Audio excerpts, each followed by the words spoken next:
Now you have to decide, what's the right sentence? Like a judge. Like a judge. You ever hear of the Code of Hammurabi?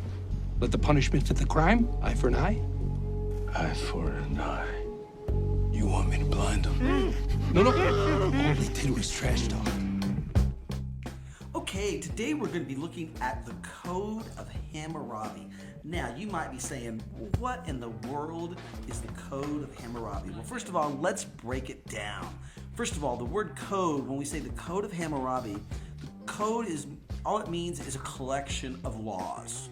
And Hammurabi was a king in the land of modern day Iraq. So he was this Babylonian king.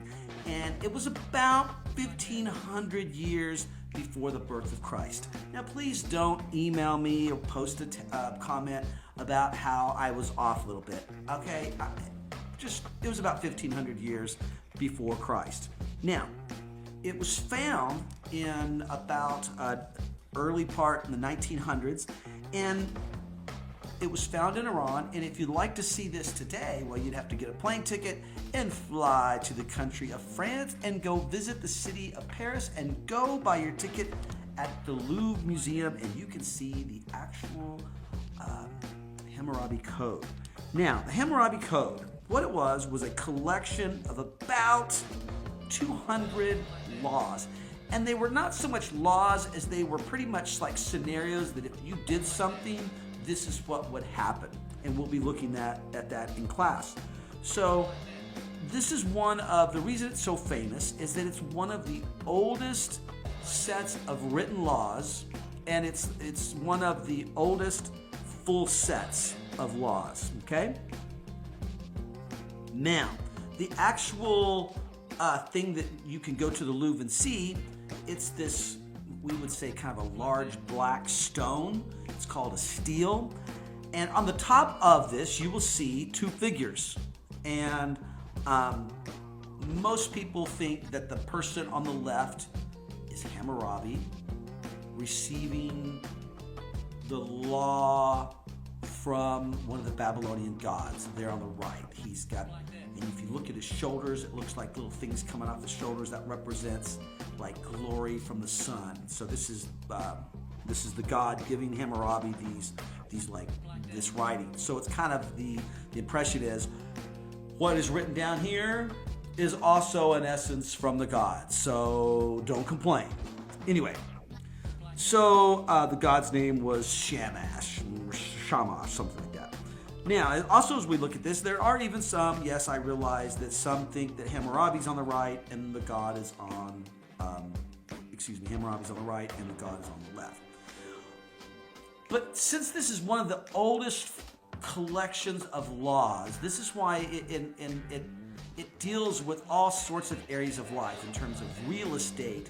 It deals with marital issues. It deals with economics. It deals with what we would say criminal law.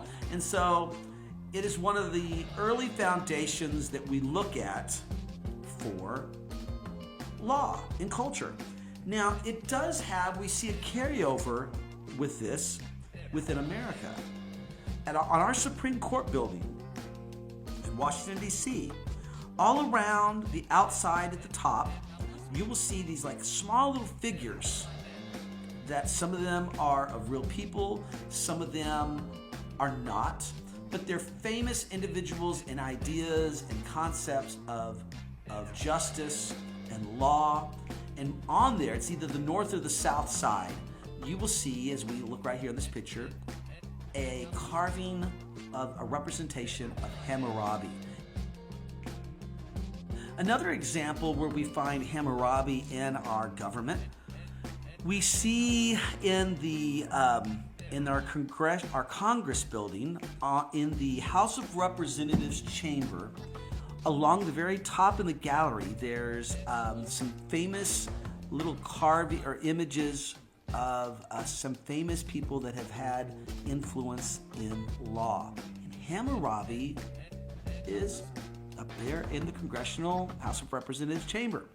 Well, as I was looking at Hammurabi and I was trying to find some more examples of cultural examples of Hammurabi, I stumbled upon this attorney who had the entire set of the Hammurabi Code on his website. And I found that very interesting, that a modern day attorney would have an ancient Babylonian collection of laws on his website. So I contacted the attorney and I said, hey, I'm a teacher, and real quick, basically, why do you have the Hammurabi Code on your website?